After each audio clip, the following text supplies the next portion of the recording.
I hope you agree this morning on Breakfast Television. We can't have conversations like this too much. Dr. Singhal joining us again from BC Children's Hospital. Welcome back. Thank you. We're going to be talking about some of the most common injuries that our children experience during the summer months in particular, and of course how to prevent them.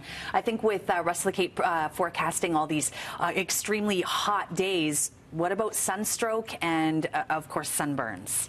Absolutely. So summer's here and our families are out enjoying it as they should be with their kids. And it's important that families remember a few things about their young children out in the heat.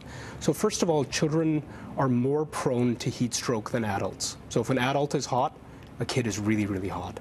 If an adult is feeling like their skin's getting a little prickly from possibly a sunburn, the child's probably already burned. So we got to anticipate this, and at the first sign that there's any issue, we got to think about our kids first, as most parents do.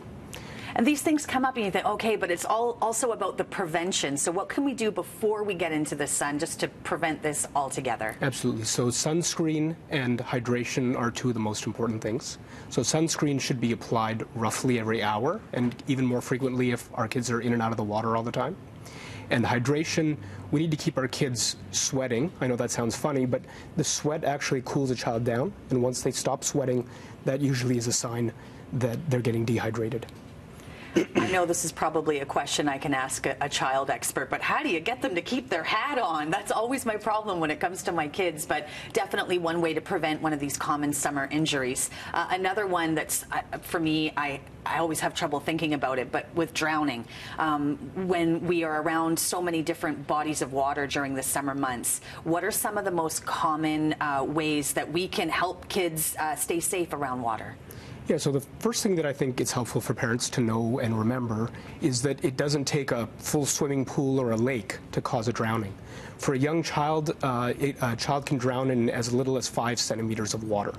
So if you think about just a little bit of water that you've left in a wading pool or a little body of water that the kids are in and out of, a very small child can fall into that water and can drown in it. So there's nothing to replace supervision around water and prevention, which is making sure you don't have wading pools that are full and out there and waiting for a child to fall into them.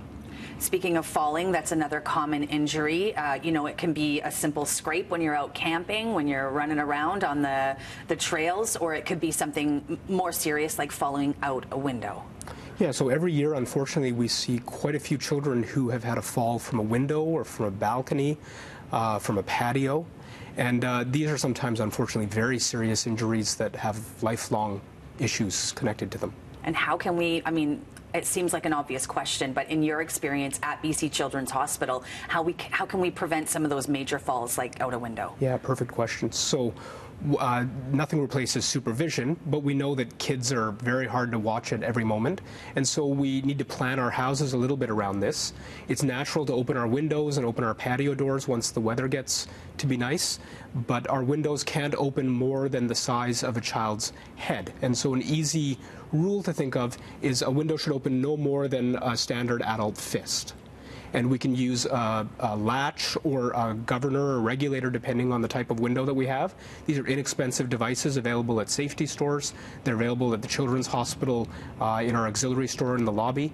And these devices clearly save lives. Yeah, take a few minutes. I mean, we're into the summer a little bit here, but it's never too late to really get on board with that. I really appreciate you helping us plant these seeds of safety for our kids this summer. Thank you. I'd like to provide one last message, which is around cars, and particularly leaving children or pets in a car. A car can heat up extremely quickly. It can get to over 50 degrees in just a few minutes in this kind of weather.